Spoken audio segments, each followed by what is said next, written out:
Hello, Steve out 79. Well, I just saw two of the Welcome to Derry trailers, teasers. Um, I mean, I knew this was happening, but I just sort of hadn't been paying attention, and they just kind of snuck up on me, and I just saw this like two of them, watched them back to back, and I'm like, wow, this looks really good. Now, I'd sort of heard they were doing a series about Derry. I didn't really get that it was really connected to it. I thought it was going to be very much on the peripherals and on the outside of that and dealing with the town, like outside of that story. It's clear from the trailers that it is directly a prequel to it, and it's like the story of the kids from the '60s, the cycle before the two that we see in the two new films, which is sort of like remaking the first film because that was set in the '60s, and then the adults were dealing with it in the late '80s and '90s, or not quite sure what year it's. I know it came out in 1990. I'm guessing it was based in '89 or something.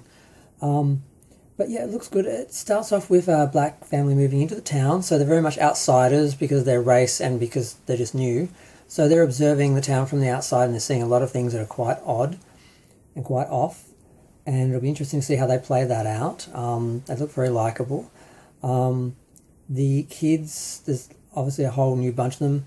And I guess that's the only real issue because in order to do this, because they reused the characters from the It novel and just moved them like 30 years into the future. So now I guess we're going to have a whole bunch of new kids that are in the '60s era. And that way, we don't know what happens to them. So, there's jeopardy and so forth. And because they can't go too far with the Pennywise character because obviously we know what happens in the films. So there's only so far they can go with that, and so interesting they can make that. But with a new bunch of kids, we can have fun with that.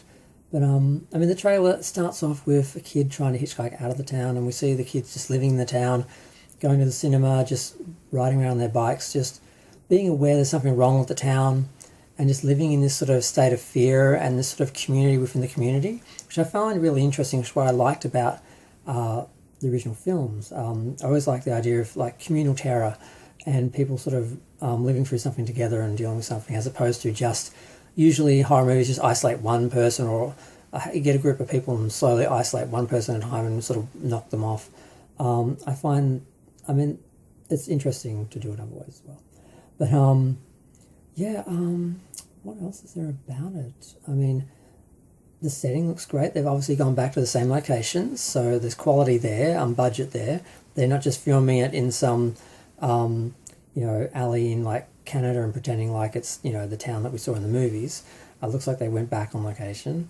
The actors look like they spent money on it. The kids all look good. The period all looks great. And I just really look forward to it. I'm just really surprised I wasn't sort of anticipating, because I also know they were doing a Salem's Lot that seemed to have disappeared. I don't know what happened to that. And I'd heard they were doing a Derry series, and so I thought, is the town really interesting enough to do a series? Like, there was a moment where they were going to do a Friday the 13th Crystal Lake series, where Crystal Lake was actually the town, or the lake itself was like the cause of all these paranormal experiences, and the town was going to be affected by it, and it wasn't just Jason was just one of the sort of things that came out of this. That was really interesting, but then they ended up going with Riverdale instead, and they did that, and they didn't do the Jason Crystal Lake series. I'm hoping the new series has some supernatural element and it's not just Pamela, because it seems like they've pulled out of doing the Pamela as a serious drama, and it's more of a Jason series now. Yeah. So the idea of this town, like this Twin Peaks sort of town that's, not right, and, people sort of living with this awareness of it, but sort of, like I said, the communities within the community sort of dealing with all these issues. It's just really interesting, and I'm just really looking forward to it. And I was not anticipating this at all. I didn't sort of, wasn't on my radar at all, and now I'm like, oh, I can't wait to see this. I'm just realising now it's probably only like 6 episodes or something.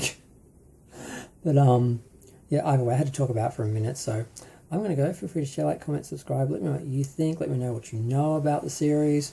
Because I haven't been following the news. I guess I should just Google for a bit and find out what's happening. But I'm just glad they're doing it. I mean, Derry deserves, a series. I wouldn't mind some more TV series in the Stephen King sort of universe, because Castle Rock really didn't cut it because, you know, the people involved aren't the best storytellers, but there's still a lot they could do with this universe, so we'll see. I hope that you know, I guess the It TV series, you know, Welcome to Derry does well, and hopefully we get more after this. But I'm going to go feel free to share, like, comment, subscribe, and maybe ding the bell and look at the channel, because YouTube will not be putting any of my videos in your feed because they don't really support small content creators like myself.